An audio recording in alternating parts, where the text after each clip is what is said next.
आऊज़ुबिल्लाहि मिनश्शैतानिर्रजीम बिस्मिल्लाहिर्रहमानिर्रहीम। बारान रहमत आज न्यूज़ की सहरी ट्रांसमिशन के साथ मैं हूं आपका मेज़बान सैयद शहरियार आसम। आज हम 13वीं सहरी की नशिस्त में मौजूद हैं और हमारा जो आज का मौजू है वह है वालदैन की फ़जीलत। अल्लाह ताला ने हमें बहुत सारी नेमतों से नवाजा है। वालदैन वो नेमत हैं जिनकी तारीफ़ में जितना लिखा जाए, जितना बोला जाए, कम है। ज़िंदगी में बहुत सी दफ़ा हमें मुश्किल मोड़ों का सामना करना पड़ता है, लेकिन हमारे वालदैन उस मोड़ को आसान बना देते हैं। माँ बाप ज़िंदगी के वो दो अहम पहलू हैं जिनमें से अगर कोई एक भी कम हो जाए तो ज़िंदगी वीरान हो जाती है। कुरान करीम में अल्लाह पाक इरशाद फरमाते हैं, और अपने वालदैन के सामने उफ़ तक ना करो और ना उन्हें झड़को और उनसे नरमी से बात करो। जिसने अपने वालदैन को राज़ी कर लिया, समझ लो उसने रब को राज़ी कर लिया। आज हम बात करेंगे वालदैन की फ़जीलत के हवाले से। हमारे साथ मौजूद हैं मुफ्ती मोहसिन उज़्ज़मा साहब। अस्सलाम वालेकुम। वालेकुम वरहमतुल्लाहि वबरकातुहू। हमारा आज का मौजू वालदैन की फ़जीलत के हवाले से मुफ्ती मोहसिन उज़्ज़मा हमारे साथ मौजूद हैं। मोहसिन भाई, अगर हम वालदैन की फ़जीलत की बात करते हैं तो ज़ाहिर है वालदैन का एक बहुत आला मुकाम है। किसी भी इंसान को किसी मुकाम पे पहुँचाने में वालदैन का एक अहम किरदार होता है। कुरान पाक में वालदैन की फ़जीलत के बारे में क्या हुक्म आया? औज़ु बिल्लाहि मिनश्शैतानिर्रजीम बिस्मिल्लाहिर्रहमानिर्रहीम वबिल वालिदैन एहसानन आमनतु बिल्लाहि सदक़ल्लाहुल अज़ीम। अल्लाह रब्बुल इज़्ज़त का एहसान कि खालिक़ कायनात ने हमें अशरफुल मखलूक़ात बनाया और लाखों दुरूद सलाम मेरे आका हज़रत मोहम्मद सल्लल्लाहु अलैहि वसल्लम के, जो अल्लाह के प्यारे महबूब और रहमतुल लिल आलमीन है। शरीफ भाई, आपने जो इंट्रो में बात की ना कि वालदैन की अज़मत कुरान ने कई मकामात पे बयान फरमाया, जिसमें जो आयत आपने बयान फरमाई उसमें भी अल्लाह ने यही फरमाया कि अल्लाह ताला ने फरमाया कि अल्लाह ने फ़ैसला कर लिया है। क्या फ़ैसला कर लिया है कि अल्लाह ताला इस आयत के आखिर यानी कि ज़िमन में फरमाते दरमियान में कि तुम अपने वालदैन के साथ एहसान करो। यानी एहसान से क्या मुराद है कि हुस्न सलूक से पेश, वबिल वालिदैन एहसानन, कि उनके साथ ऐसा बर्ताव करो जैसा बचपन में उन्होंने तुम्हारे साथ किया। याद रखिएगा, बचपन में जब बच्चा रोता है तो माँ को पता होता है कि इसे भूख लगी है, प्यास लगी है, किसी और को नहीं पता लगता। तो वो माँ रहम करती है और जितनी बार बच्चे को प्यास लगती है, भूख लगती है, अगर माँ को तकलीफ़ हो तो वो तकलीफ़ बर्दाश्त करके बच्चे को खाना खिलाती है या दूध पिलाती है। इस तरह बाप भी आप देखें, फरमाया कि इसके लिए भी यही हुक्म है। और यहाँ तक फरमाया कि अगर इनमें से एक भी तुम्हें मैसर हो तो वो पूरी खिदमत करनी है, और अगर दो मिल जाए तो अल्लाह का बड़ा करम। फिर अल्लाह के रसूल सल्लल्लाहु अलैहि वसल्लम की हदीस है, वह हदीस क्या है कि रसूल करीम सल्लल्लाहु अलैहि वसल्लम ने फरमाया कि तुम्हारे लिए तुम्हारे माँ बाप जन्नत और दोज़ख हैं। मुराद क्या है कि अगर तुम इनकी खिदमत कर लोगे, इनका अदब बजा ला लोगे, इनके साथ सिला रहमी करोगे तो जन्नत पालोगे। लेकिन अगर इनके साथ तुमने बदसलूकी की, इनके साथ गलत रवैया अख्तियार किया, यानी कि अखलाक़ी रज़ीला अख्तियार किया, तो तुम दोज़ख के करीब हो जाओगे। अच्छा मोहसिन भाई, ज़ाहिर है ये आपने भी बताया, कुरान करीम में जो बात आगे ज़ाहिर है वो तो हर मुसलमान के लिए पत्थर की लकीर है, उसके बाद तो कोई दो राय बचती नहीं है। हमने ये देखा है कि बहुत सी जगहों पे आजकल की कुछ औलादें, मैं सबको नहीं कहूँगा, कुछ औलादें अपने वालिदैन के साथ एक तो नामुनासिब रवैया रखती हैं, फिर ओल्ड एज होम में भी छोड़कर आ जाते हैं कि जी हमसे अब वालिदैन का बोझ नहीं उठ रहा तो ठीक है हम उनको ओल्ड एज होम में भेज देते हैं, इससे ये है कि उनकी वहाँ पे केयर हो जाएगी, हम जाके मिलते रहेंगे। ऐसा जो इक़दाम करते हैं, चाहे कोई भी रीज़न हो कि भाई उनकी घर में ना बन रही हो या कुछ भी हो, ऐसे करने वालों के साथ क्या होगा? देखिए, ये इतना बड़ा गुनाह है, आप समझ लीजिए कि सबसे पहले ये इतना बड़ा बदकिस्मत इंसान है कि अल्लाह के रसूल ने फरमा दिया कि तुम्हें एक भी मैसर आ जाए तो इनके साथ सिला रहमी करो, ये इनके साथ इनके ज़रिए जन्नत को पालो। तो ये शख्स अपनी जन्नत को खो रहा है, ना सिर्फ अपने माँ बाप को नहीं खो रहा बल्कि अल्लाह की रहमत को खो रहा है, अल्लाह ताला की मोहब्बत को खो रहा है। और यकीन माने, जो शख्स ये अमल कर रहा है ना, ये अपने माँ बाप के साथ ये हाल कर रहा है, हर अमल का रद्द अमल है। याद रखिएगा, कल इसकी भी औलाद होनी है, कल इसकी औलाद ने भी अमल ये करना है। यानी कि ये बिल्कुल तय बात है कि अगर आज अपने वालिदैन के साथ जो आप हुस्न सलूक करेंगे, कल आपकी औलाद वैसे ही आपके साथ वही वाली बात है ना कि जैसी फसल बोएंगे वैसे ही काटेंगे। बिल्कुल। अब जब आप कोई कांटों का पेड़ लगाएंगे तो उसमें से कोई अच्छी चीज़ तो नहीं निकलेगी ना, फिर कांटे ही निकलेंगे। तो ये तमाम लोगों को सोचना चाहिए जो इस तरह के इक़दाम करते हैं, चाहे कोई भी रीज़न हो। मैं रीज़न में नहीं जाना चाहता, जिससे पूछो उसके पास अपने बहुत रीज़न होते हैं, लेकिन आप माँ बाप जैसी हस्ती को, जिसके बारे में कुरान कह रहा है, उसके बाद तो फिर दो राय नहीं रही ना। अल्लाह चले मैं और आप कह रहा हूँ, कुरान ने कह दिया, उसके बाद भी अगर हम नाफरमानी कर रहे हैं तो हम अपने रब की नाफरमानी कर रहे हैं। और वही वाली बात कि रब कहता है कि मैं अपने हकूक माफ़ कर दूंगा लेकिन हुकूकुल इबाद जो है ना वो माफ़ नहीं करूँगा। मोहसिन भाई, अक्सर हमने ऐसा भी सुना है कि ज़ाहिर कहीं अगर मिसाल के तौर पर जहाद एक फ़र्ज़ है, तो क्या ये बात हकीकत है कि अगर जहाद पे जा रहे हों तो उससे पहले वालदा की परमिशन ज़रूरी है और अगर वालदा ना दें तो नहीं जा सकते, ऐसा है? वालदेन की फजीलत बिल्कुल सही फरमा रहे हैं। रसूलुल्लाह के पास एक सहाबी आए और आके अर्ज़ की, या रसूलुल्लाह मैं जहाद पर जाना चाहता हूँ। हुज़ूर ने फिर दोबारा पूछा, या रसूलुल्लाह मैं जहाद पर जाना चाहता हूँ। एक रिवायत में फिर तीसरी मरतबा ये पूछा कि या रसूलुल्लाह मैं जहाद पर जाना चाहता हूँ। तो हुज़ूर ने फरमाया, क्या तेरे वालदैन में से कोई ज़िंदा है? तो फरमाया, आका ज़िंदा है। फरमाया, जा उनकी खिदमत कर, अल्लाह तुझे जहाद का सवाब दे देगा। मुराद ये है कि वालदैन की खिदमत करने से ही जहाद का सवाब मिल जाता है। और ये शरई मसला है कि अगर आपके वालदैन ज़िंदा हैं, पहले आप अपने हुकूकुल इबाद पूरे फरमाएंगे। जब तक कि रियासत आपको जिहाद का फ़र्ज़ करार नहीं देती, आपका उनकी इजाज़त लेना कि अम्मी मैं मुसलमानों के लिए ये खिदमत करना चाहता हूँ, अगर वालदैन बाखुशी इस बात की इजाज़त देते हैं तो बिल्कुल जायज़, और अगर वो नहीं इजाज़त देते तो आपने उनकी खिदमत करना लाज़िम मलज़ूम है। अच्छा, वो कौन सी ऐसी बात है जो वालदैन की रद्द कर देनी चाहिए? कोई ऐसी नाजायज़ बात अगर वालदैन की जानिब से हो रही हो तो वो कौन कौन सी बातें जिसको रद्द कर देने में कोई गुनाह नहीं? शरीयत के ख़िलाफ़ जो भी बात हो उससे रद्द किया जाएगा, लेकिन एहसन तरीके से। उनसे बदतमीज़ी नहीं की जाएगी, उनसे कोई लड़ाई झगड़ा नहीं किया जाएगा। इख्तलाफी यानी कि शरई थोड़ा सा क्लियर कीजिएगा। अल्लाह उसके रसूल के दीन पर अमल है। मिसाल के तौर पर नमाज का वक्त हो रहा है और माँ कह रही है नहीं नमाज छोड़ दो, मेरी बात सुनो। लेकिन एक शरई मसला ये कि अगर नफिल नमाज पढ़ रहे हों, याद रखिएगा, और माँ आवाज़ दे तो माँ की और माँ की ये फजीलत है कि रसूल ने फरमाया तुम नमाज तोड़ कर माँ की बात सुनोगे। यानी नमाज अल्लाह की इबादत, और ये शरई बिल्कुल मसला है कि नमाज पढ़ते हुए अगर तुम्हारी माँ आवाज़ दे दे, नफिल पढ़ रहे हो, तो हुक्म ये है कि आप नमाज तोड़ के माँ की बात सुनेंगे। लेकिन अगर मसला ये है कि आपकी माँ आपको या आपके वालिद कह रहे हैं कि फ़लाँ मकाम पे तुम झूठ बोल दो, फ़लाँ मकाम पे तुम रिश्वत ले लो, फ़लाँ की तुम ग़िबत कर दो, तो ये इस्लाम के ख़िलाफ़ काम है ना। तो उनसे इस बात पर रज़ामंदी ज़ाहिर नहीं करेंगे बल्कि इख्तलाफ करेंगे और मना कर देंगे। जैसे बच्चे घर पे होते हैं, बाप भी घर पे होता है, उसमें एहसन तरीक़ा बिल्कुल। जब ज़ाहिर वालदैन की इतनी अज़मत है कि जो बताया मोहसिन भाई ने कि अगर आप नफिल नमाज़ पढ़ रहे हैं तो नमाज़ तोड़ने तक का हुक्म दे दिया, जो किसी सूरत में नहीं होता, लेकिन इस सूरत पे अल्लाह ताला ने कहा कि सिर्फ अगर आवाज़ दे रहे हैं तो नमाज़ तोड़ दो। अब वो लोग जो अपने वालदैन को ओल्ड एज में छोड़ के आते हैं, और ना जाने आज भी पता नहीं कितने होंगे जो दिल तोड़े होंगे। खुदा का वास्ता है, खुदा का वास्ता है, आपको मैं हाथ जोड़ के रिक्वेस्ट कर रहा हूँ कि भाई ऐसा ना करें, क्योंकि इससे आपको गुनाह भी मिल रहा है और उनके दिल से अगर बद्दुआ निकलेगी ना तो वो अर्श तक चीरती भी जाती है। तो हमारी निशिस्त का मकसद यही होता है कि वो बातें आप तक पहुँचाएँ जिससे कुछ भला हो सके। इस वक्त हम मौजूद हैं मारवी के साथ। अस्सलाम वालेकुम। वालेकुम अस्सलाम। मारवी, कैसी हैं आप? ठीक, बिल्कुल। आप सुनाएं, आप कैसे हैं? मैं बिल्कुल ठीक ठाक। आज क्या बना रही हैं? कुछ जानी पहचानी डिश लग रही है। चिकन निहारी। हाँ, चिकन निहारी बना रही हैं। तो किस तरह आप बनाती हैं? और इसमें जो ऑयल हमने यूज़ किया है वो है डालडा कुकिंग ऑयल। जहाँ मामता वहाँ डालडा।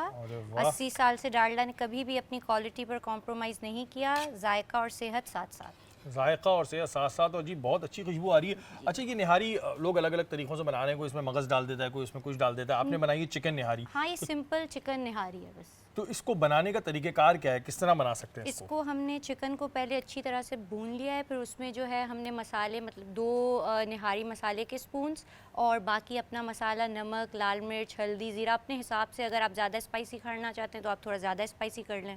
और इसमें हमने पानी डाल के इसको थोड़ा ज़्यादा कुक करना होता है। जितनी ज़्यादा कुक होगी उतनी मज़े की निहारी बनेगी। तो इसकी हलीम वाली मिसाल है, जितना कुक हाँ, करें। तो आपको कितना टाइम लगा इसको बनाने में? कब से तैयार कर रही हैं आप? 1 से 1.5 घंटा इसको लगा है तैयार करने में। 1 से 1.5 घंटा लगता है। अच्छा, ये एक सिंपल सी निहारी है, अगर इसके ऊपर हम मगज़ डाल दें तो मगज़ निहारी हो जाएगी? क्योंकि हम देखते हैं निहारी की दुकान में तो मगज़ डाल देते हैं। हाँ बिल्कुल, अगर किसी को ज़्यादा हैवी पसंद है, अगर आप घर पे बना रहे हैं तो वो लाइट खाना भी होना चाहिए और हेल्दी भी होना चाहिए, तो मैं इसको ऐसे ही रखती हूँ, सिंपल। हाँ, लेकिन अगर हम कहीं से मगज़ लाएं और उस पर डाल दें तो ये मगज़ निहारी तो ये मगज़ निहारी हो जाएगी। बस ये होता है, और कोई इसमें रॉकेट साइंस नहीं होती। बाकी यही आप बीफ में भी होती है, यही बीफ में होती है। उसका कुकिंग टाइम थोड़ा बढ़ जाता है। जैसे ये 1.5 घंटे में बनी है तो वो 3 to 4 आवर्स लग जाएंगे हमें बनाने में। 3 to 4 आवर्स लग जाएंगे। और जी इस वक्त मेरे पास मौजूद है टैंग। टैंग मेरा फेवरेट ड्रिंक है, और टैंग की जो सबसे अच्छी बात है वो ये है कि इसको लेने के पीने के बाद जो है आप बड़ा रिफ़्रेश फील करते हैं। इसमें विटामिन सी, डी और जिंक शामिल है। उसके अलावा इनके बहुत सारे फ्लेवर्स हैं, मैंगो, ऑरेंज, पाइनएप्पल, उसके अलावा लेमन, पेपर। और जो इसकी अच्छी बात यह है कि एक तो आपकी इम्यूनिटी को स्ट्रॉन्ग करता है, और दूसरी चीज़ ये मेंटल शार्पनेस के लिए बहुत अच्छा है। तो बिल्कुल आप पिया कीजिए, आप इसको इस्तेमाल किया कीजिए। हमारे मेहमान इस वक्त हमारी नशिस्तों पे आ चुके हैं। अगर हम इंसान की पर्सनालिटी की बात करते हैं तो दांत बहुत इंपॉर्टेंट होता है किसी भी इंसान की पर्सनालिटी के लिए। अच्छा, हमारे यहाँ देखने में आता है कि बहुत से लोग दांतों की केयर नहीं करते हैं जब तक दांत में तकलीफ़ ना शुरू हो, तकलीफ़ भी उस लेवल की शुरू ना हो कि उनसे खाया न जाए, फिर जाते हैं डेंटिस्ट के पास पूरा काम ख़राब करने के बाद और फिर बोलते हैं डॉक्टर साहब दांत का दर्द कैसे जाएगा और फ़ौरन कैसे जाएगा। ये सवालात होते हैं। हमारे साथ मौजूद हैं डॉक्टर अली हुसैन, पहले भी हमारी नशिस्तों पे आ चुके हैं, हमारे बहुत से दोस्त भी हैं। अस्सलाम वालेकुम अली भाई। वालेकुम शहरी भाई, क्या अली भाई कैसे हैं आप? ठीक हैं? कैसे हैं आप? ठीक अच्छा, है, बहुत अच्छे लग रहे हैं अली भाई। Thank you. आप मैंने टीम ने जब मुझे कांटेक्ट किया, मैंने कहा शहरी भाई को कंपटीशन मैं नहीं दे आज सकता। आपने मुझे कंपटीशन में हरा नहीं, दिया। मैं वैसे तो हम हमेशा कपड़े ही मेरे आते हैं तैयार आपसे। नहीं है, मैं गया हूँ और इमरजेंसी में कपड़े लिए हैं, फिर तैयार होकर आपके लिए आया हूँ। नहीं, आप लेकिन आज वैसे भी अली भाई जितना आप भी वैसे तैयार हो भी- जाओ आपके मुकाबले में नहीं, अली फारिग भाई हैं हम। आप वैसे भी जब आते हैं छा जाते हैं जी। बड़े हमारे अच्छे दोस्त भी हैं तो उनसे हमारा वैसे ही मजाक है। अच्छा जी, वैसे तो इंसान को अपनी स्किन का, बालों का ख्याल पूरे साल रखना चाहिए, लेकिन ख़ास तौर पे रमज़ान मुबारक में ख़वातीन जो हैं वो ज़्यादा इसकी तरफ आती हैं कि भाई चलो ईद आ रही है, ईद के बाद शादियाँ आ रही हैं, तो फिर रुख होता है सलोन्स का, ब्यूटिशियंस के पास जाती हैं और फिर ब्यूटिशियंस उनको टिप्स भी देती हैं, लेकिन अगर पहले जाएँ तो ज़्यादा अच्छा भी होता है। ऐसे बहुत सारे सवाल हैं, उनके लिए हमारे पास यहाँ पर मौजूद हैं नादिया बलोच, मशहूर व मारूफ ब्यूटिशियन है। अस्सलाम वालेकुम वालेकुम अस्सलाम। नादिया, आपको खुशामदीद कहते हैं। Thank you. अली भाई आपसे शुरू करते हैं। आप ज़ाहिर है दांत जो है वो बड़ी इंपॉर्टेंट चीज़ होती है, वैसे तो बॉडी का हर पार्ट इंपॉर्टेंट है, दांत भी उसी तरह इंपॉर्टेंट है।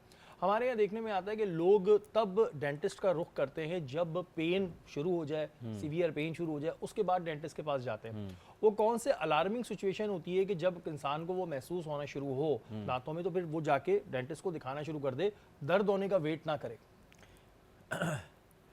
शहरी भाई देखें, सबसे जो बड़ी नेमत है अल्लाह की, वो स्पेशली अगर हम जो कराची के लोगों की अगर बात करें, स्पेशली कराची के लोगों की, तो हमारी आउटिंग क्या है?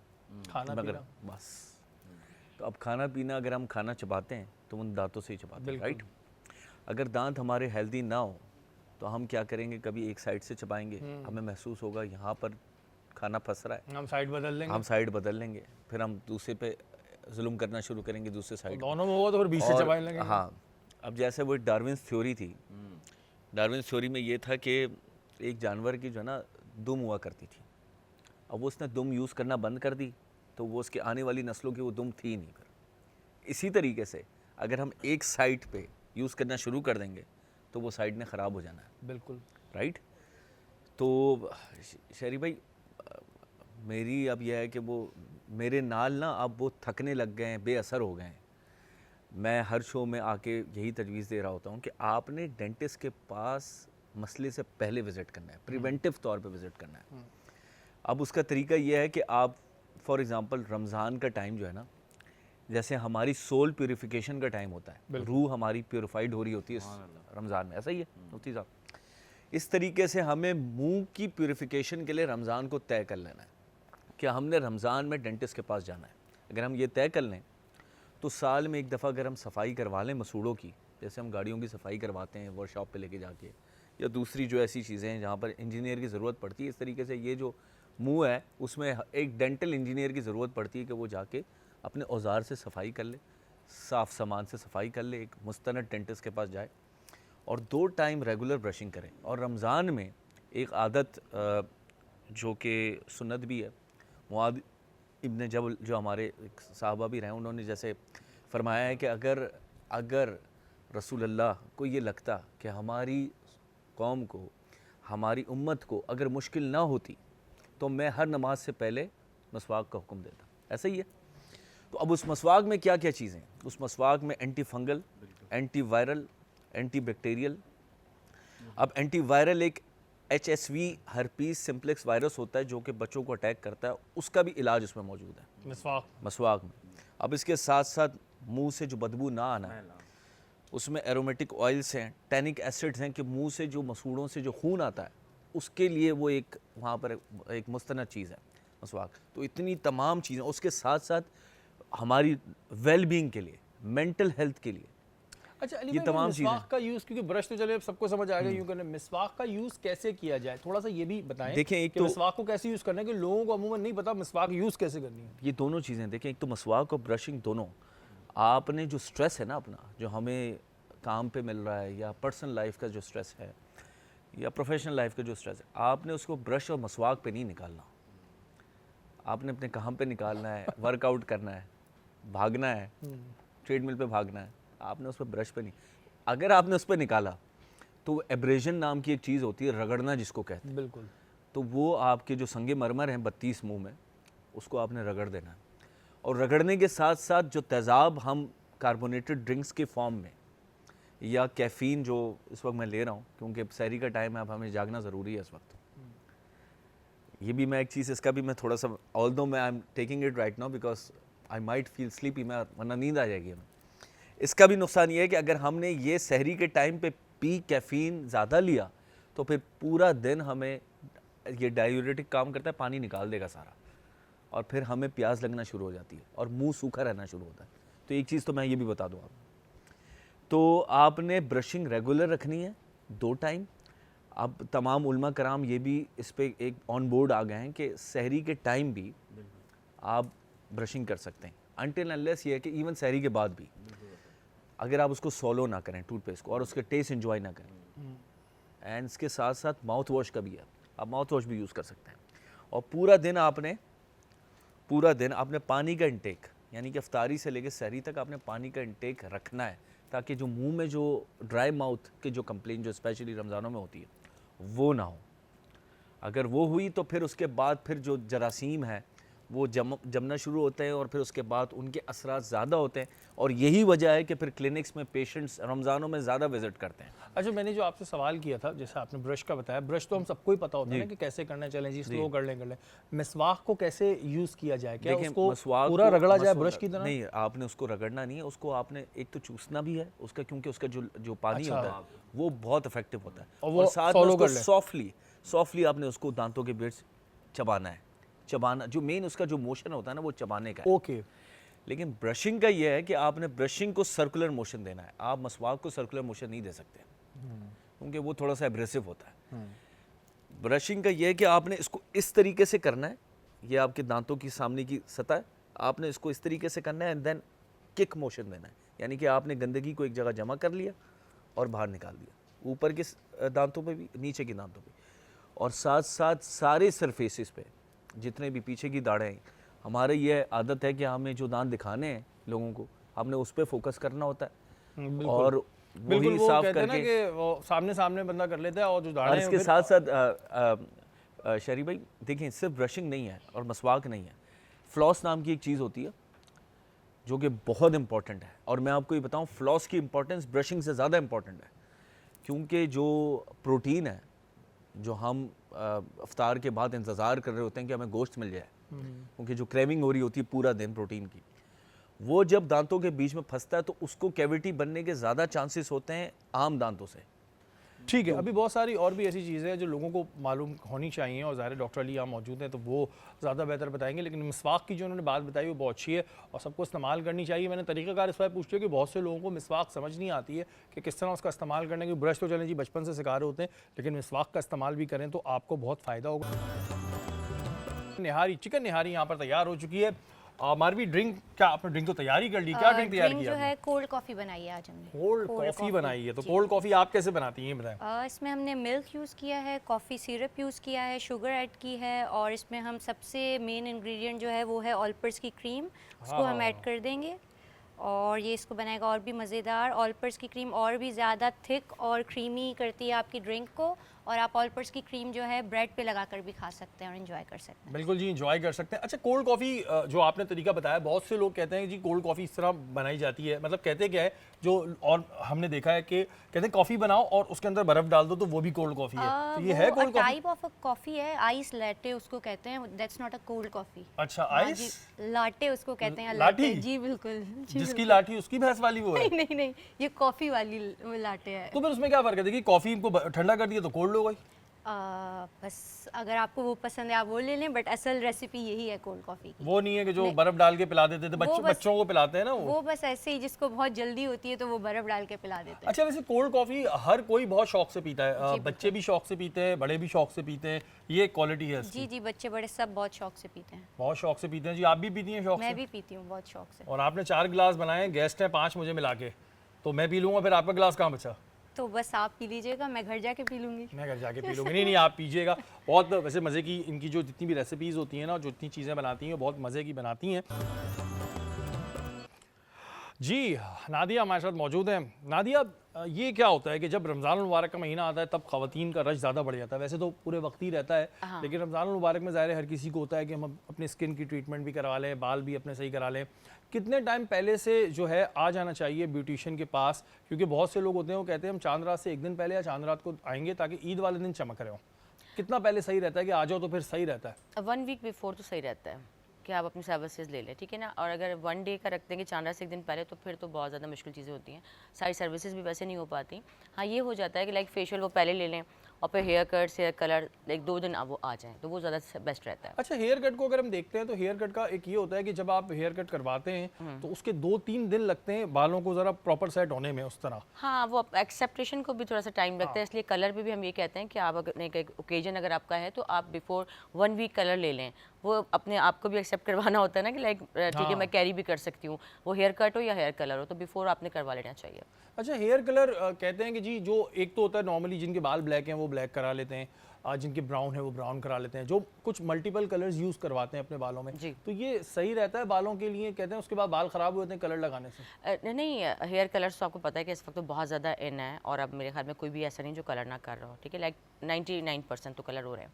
तो कलर की आफ्टर केयर भी होती है, लाइक अगर आप हेयर कलर्स करवा रहे हैं, प्रोडक्ट यूज़ कर रहे हैं, तो उसकी आफ्टर केयर भी होती है। लाइक उसका केयर शैम्पू होता है, लाइक कलर शैम्पू है, कलर कंडीशनर है, और सीरम्स हैं, और इस तरह के हेयर प्रोटेक्टर है। लाइक अगर ब्लो ड्राई करवा रही है, आयरन भी डेली खुद कर रही होती हैं, वो ऑफिस गर्ल है, वर्किंग वुमन है, तो प्रोटेक्टर जो हीट प्रोटेक्टर्स होते हैं वो ज़रूर यूज़ करना चाहिए। उसके बाद फिर वो ब्लो ड्राइज करें, और शैम्पू भी कलर सेफ यूज़ करें, तो फिर आपका बाल सेफ रहता है। अच्छा, आपने हीट प्रोटेक्टर की बात करी क्योंकि ज़ाहिर है आयरन भी होते हैं बालों में, ब्लो ड्राई भी लगता है, खासतौर पे जब हम ट्रांसमिशंस कर रहे होते हैं तो 30 डेज़ जो है ब्लो ड्राई लग रहा है। तो हीट प्रोटेक्टर किस तरह यूज़ करते हैं, उसको अप्लाई करने का तरीका क्या है? लाइक अगर ब्लो ड्राई कर रहे हैं या आयरन कर रहे हैं, तो बिफोर 5 मिनट्स या 4 मिनट्स जो है वो हमने हीट प्रोटेक्टर स्प्रे होता है और बालों में वो हम कर देते हैं, और वो फिर उसके बाद हम ब्लो ड्राई करते हैं, तो बाल आपका सेफ रहता है। तो वो तरीका स्प्रे ये है वो कोई ऑयली या कोई स्पॉम में नो नहीं नो होता नो जो वो आपके बालों में कुछ ऑयल सा वो आ गया? नहीं, बिल्कुल नहीं, ऑयल कुछ नहीं करता, वो सिर्फ हीट प्रोटेक्टर होता है और बालों की प्रोटेक्ट करता है, बालों को सेफ रखता है। अच्छा, एक सवाल यहाँ पर ये बहुत अहम है कि हमारे यहाँ जो भी चीज़ इन होती है वो बहुत तेज़ी से हमें नज़र आने लगती है। Exactly. सलून्स इन है,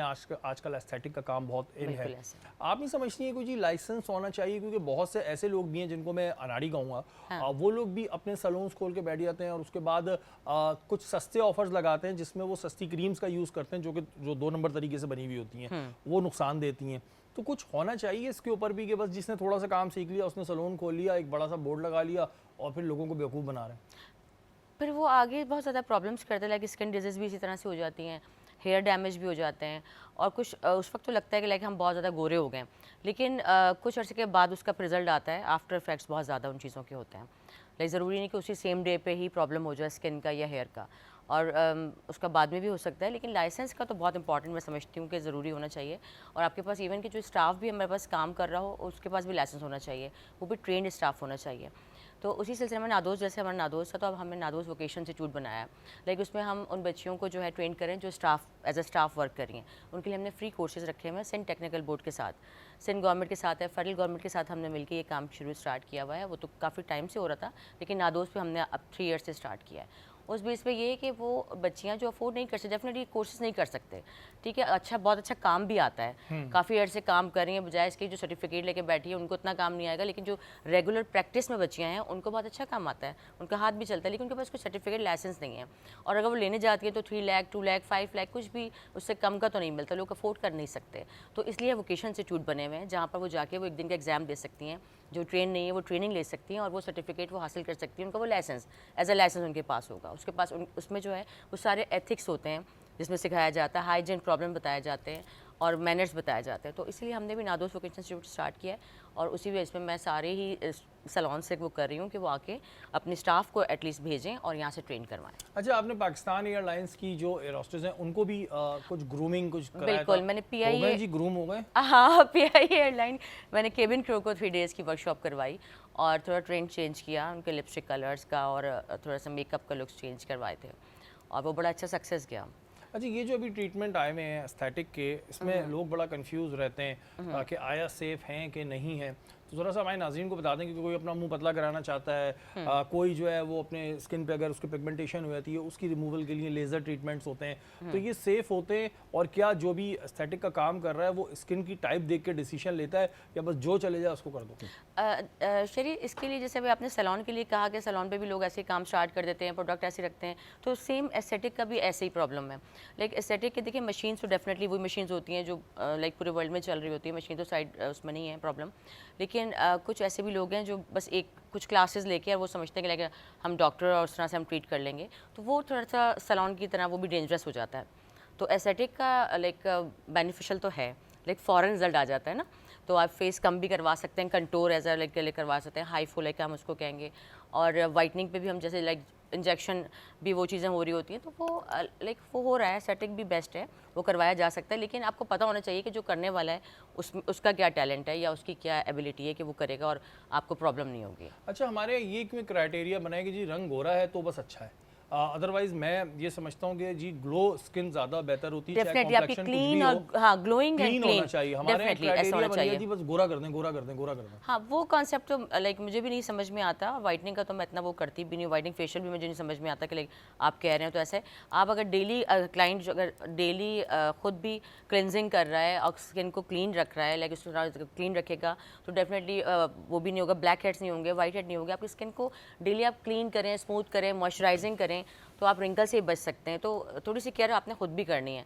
तो अब थोड़ा एस्थेटिक के लिए लोग समझते हैं कि बहुत इजी वे आ गया, बस हम फ़ौरन ये करवा लें, लेकिन काफ़ी लोग ऐसे भी हैं जो होम केयर पे उस पर रहते हैं। अच्छा, एक क्योंकि हम जिस सिटी में रहते हैं यहाँ पे पोल्यूशन बहुत है, डस्ट बहुत है, ज़ाहिर है ख़वातीन भी बाहर निकलती हैं, मर्द हज़रात भी बाहर निकलते हैं, ये कितना स्किन को डैमेज करते हैं? क्योंकि ज़ाहिर है एक हम पूरे वक्त धुएं से होते हुए गुजर रहे होते हैं, तो ये कितना बिल्कुल जैसे ख़वातीन हम आपस में सब बातें करती हैं कि हमारी मदर की स्किन इतनी अच्छी है, हमारी दादी की इतनी अच्छी है, नानी की, तो लाइक उस वक्त वो पोल्यूशन और क्लाइमेट्स वैसे बहुत चेंज था, उस तरह का नहीं था, फूड में बहुत डिफरेंस था।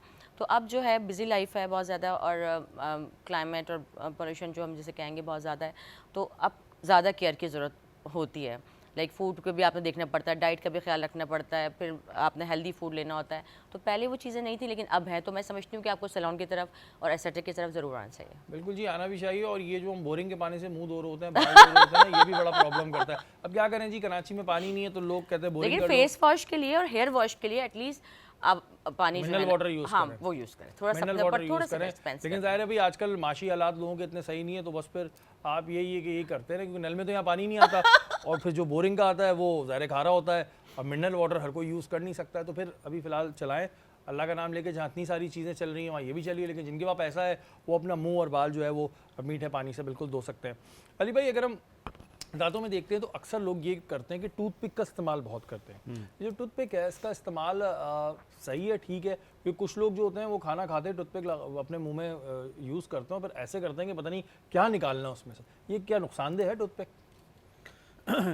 अच्छा, आपने टूथपिक की बात कर दी, मेरे पास 2-3 और चीज़ें भी हैं जो मैंने देखी हैं। रास्ते से प्लांट्स की स्टेम निकाल दी है, हाँ। तो वो उसको शार्प किया। स्वीट सुपारी के रैपर से। तीसरा मेडिसिन की जो वो है, हाँ, कोना। हाँ कोना, वो आप बहुत हंस रहे हैं इस बात पे। नहीं तो मैं तो देखता रहता हूँ ना। अच्छा, मैंने वो सारे काम किए जो आप सोचते हैं वो मैंने किए हैं। वो बेफिक्र है, मैं बड़ा अवामी इंसान हूँ, मैं हर काम करके बैठा हूँ, मैं हर इलाके में बैठा हुआ हूँ, हर फुटपाथ पे बैठा हुआ हूँ। नहीं, वो तो आपकी ड्यूटी है ना सर, आप तो मैं हर काम कर चुका हूँ। अच्छा, चौथा ये है कि उसके बाद फिर नाखून, बाकायदा ये वाला नाखून बड़ा किया हुआ होता है ताकि आसानी रहे। तो अब ये 32 दांत हैं, ये एक ही दफ़ा आते हैं। कुछ लोगों के 28 होते हैं, अकल दाढ़ें नहीं होती। कुछ लोगों के 32 हैं, ये एक ही दफ़ा आते हैं। ये जब दूध के दांत एक दफ़ा गिर जाएं उसके बाद फिर ये वापस नहीं आते, और अगर चले गए तो हम जैसे दंतान साज जो हैं तो वो फिर जो है बदनाम इसलिए हो जाते हैं लाख पैसे ज़्यादा मांग लेते कि पैसे ज़्यादा मांग लेते हैं। और फिर बाहर निकलते वक्त गार्ड हमें आके बताता है, सर इसने बहुत सुनाया आपको, बहुत महंगा डॉक्टर है। तो आप ये समझ लेंगे वो अब ये लाखों नहीं, ये मिलियंस नहीं, ये बिलियंस की जो एक नेमत खुदा ने हमें दी हुई है, बिल्कुल, इसका ख्याल रखना है और इस पर रहम खाना है। और टूथपिक भी उतनी डेंजरस है जितनी ये चीज़ें मैंने बताई हैं। आपने फ्लॉस यूज़ करना है दांतों के कॉन्टेक्ट्स के बीच में, और उसको भी इस तरीके से यूज़ करना है। और फ्लॉस मैं धागे की बात नहीं कर रहा जिससे हम सुई धागे पे जो डाल के हम कपड़े सीते हैं। फ्लॉस एक मेडिकेटेड चीज़ होती है जिसमें कभी कभार फ्लोराइड एमलगेमेटेड होता है, मिला हुआ होता है। वो हमें मिल जाता है आसानी से, किसी भी मार्ट से आपको मिल जाएगा, किसी कंपनी का भी यूज़ कर लें। उसको भी यूज़ करने का तरीका ये है कि आपने 2 उंगलियों के बीच में उसको लपेट के आपने मेक श्योर करना है कि दांतों के कांटेक्ट के बीच में उसको यूज़ करें। आपने मसूड़े पे नहीं जाना, क्योंकि अगर वो मसूड़े पे गया तो वो बहुत शार्प होता है, वो ब्लीड करवाएगा। ओके। स्पेशली अगर वो ज़्यादा डायलेटेड भरे हुए मसूड़े होंगे, भरे हुए मसूड़े वो होते हैं जिनमें गंदगी होती है, तो अगर उन पे लगा तो वो और ज़्यादा ब्लीड करेगा। जब ब्लीड करेगा तो फिर बदनाम फिर फ्लॉस होता है। ठीक है, तो आपने उसका यूजेज भी तरीका, उसका एक टेक्निकल तरीका है। और वो जो प्रोटीन है, जो गोश्त फंसता है 2 दांतों के बीच में, आपने उसको निकाल लेना है हर खाने के बाद। ये आपके पास एक फ्लॉस डेंटल किट एक इसे कहते हैं, जिसमें आप कभी भी किसी होटल में जाएं तो वहाँ डेंटल किट नाम के एक पैकेट पड़ा होता है जिसमें टूथब्रश होता है, पेस्ट होता है। तो एक डेंटल किट एक बना लें, अपनी गाड़ी में रख लें, जिसमें इंटरडेंटल ब्रश, डेंटल फ्लॉस और माउथ वॉश आपके पास होना चाहिए। अच्छा, जो आपने बात की कि टूथपिक भी इतनी ही खतरनाक है बिल्कुल। जितनी वो मेडिसिन का रैपर और जी, ये जी, सारी चीज़ें, इनसे प्रॉब्लम क्या आती है? ये एक आम आदमी भी जानना चाहता है कि जी अगर मैं टूथपिक यूज़ कर रहा हूँ तो उससे क्या प्रॉब्लम आ रही है। डॉक्टर साहब प्रॉब्लम भी तो बताएं। सर, प्रॉब्लम दांतों के बीच में खला बनना शुरू हो जाती है, गैप बन जाता है। गैप बनता है, दांत मूव होना शुरू हो जाते हैं। अब दांत कैसे मूव होते हैं, क्यों मूव होते हैं, मैं आपको इसका साइंस भी समझा देता हूँ। आपने देखा होगा बच्चों को ब्रैकेट्स लगा के दांत सीधे करवाते हैं। खुदा ने दांतों के अंदर एक इंटीग्रेटेड चीज़ रखी हुई है कि जहाँ जगह खाली होगी वहाँ दांत मूव कर जाएगा। अगर यहाँ दांत नहीं है तो पीछे वाला दांत आगे मूव कर जाता है। ओके। अगर ऊपर वाला दांत है और नीचे दांत नहीं है तो वो नीचे मूव कर जाता है। उसको सुपर एरप्शन और मीजल ड्रिफ्ट कहते हैं, यानी कि आगे की तरफ जाना और ऊपर से नीचे आना। तो अगर इसीलिए खुदा ने ऊपर नीचे के दांत ऐसे रखे हुए हैं। अगर आपने ये वाला दांत निकलवा दिया तो ये ऊपर वाला दांत नीचे आ जाएगा, नीचे वाला दांत अगर आपने ऊपर वाला निकलवा दिया तो नीचे वाला ऊपर आ जाएगा। इस तरीके से दांत भी मूव करते हैं। तो अगर आपने हल्की सी उसको फोर्स दी टूथपिक से और रेगुलर देना शुरू करती तो दांतों के बीच में खला होना शुरू हो जाती है, और खला होगी तो फिर वहाँ पर आसानी से गोश्त फंसना शुरू हो जाएगा। गोश्त भी फंसने लगेगा। और ये सवाल मैंने इस बार पूछ लिया कि भाई लोग ये कहते हैं कि टूथपिक तो हर जगह पड़ी होती है रेस्टोरेंट्स में, तो लोगों को इतनी अवेयरनेस नहीं है। हमारे यहाँ चीज़ें बन जाती हैं, बनाने वाला बनाता है, वो कौन सा डेंटिस्ट से पूछ के बनाते हैं कि सर ये बना देना, बना दें। जो उन्होंने बताई ये चीज़ फ्लॉस वो यूज़ कर सकते हैं आप, ज़्यादा वो एक प्रॉपर तरीका है और वो भी बताया कि किस तरह यूज़ करना है। लेकिन जो टूथपिक लोग अपने दांतों के साथ खेल रहे होते हैं ना, वो नुकसानदेह होता है, तो इसका इस्तेमाल कम करें और बिल्कुल ना करें तो ज़्यादा अच्छा है। अनादी, हम देखते हैं कि सोशल मीडिया पर बहुत सारे एड्स लगे हुए होते हैं, 15 दिन में रंग गोरा और गंजपन का खात्मा। तो ये जितने भी एड्स आते हैं इसकी तहकीक किए बगैर लोग ख़रीद लेते हैं। एक टाइम चलता है एकदम सोशल मीडिया पे, जब स्क्रॉल करो तो ये एड्स नज़र आ रहे होते हैं और तहकीक हम करते ही नहीं है कि भाई ये किस तरह बना है। इंग्रेडिएंट तो वो सब बाहर लिखे हुए होते हैं, अब थोड़ी कोई लैब टेस्ट करा रहा है। तो आपने कुछ देखा है इस तरह के जो एड्स लेके लोग प्रोडक्ट इस्तेमाल करते हैं फिर नुकसान हो जाता है उनको? हाँ, बहुत सारे ऐसे केसेस देखे हैं, हमारे पास आते भी हैं। लाइक मैंने इस अपनी फील्ड में रह के तो बहुत से ऐसे चीज़ें देखी हैं, प्रॉब्लम्स देखे हैं, और बाकी इस पर स्टडी किए बगैर और जो है वो लोग यूज़ कर लेते हैं। गोरा होने में क्रेज़ी होते हैं और डेफिनेटली गंजपन का भी प्रॉब्लम। लेकिन अभी तो हम ये कहेंगे कि लाइक हेयर का तो फिर भी काफ़ी प्रॉब्लम सॉल्व हो चुका है।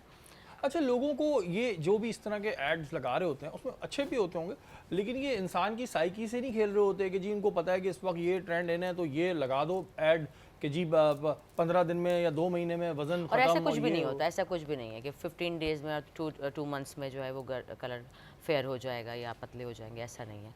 अच्छा, स्किन की क्योंकि प्रॉपर ट्रीटमेंट के बाद भी फिर आपको लाइफ टाइम उसकी केयर करनी है तो रहेगा, वरना तो खराब हो जाएगा। डेफिनेटली करनी। नहीं, आपको अगर आप इस तरह से हम कर सकते हैं कि अगर फेशियल महीने में 1 मरतबा कराएं तो घर में होम केयर कर लें। अगर 2 मंथ्स में फेशियल ले रहे हैं तो घर में आप होम केयर और अच्छी कर लें। होम केयर में आप करना क्या है, आपने लाइक क्लिनजिंग करनी है।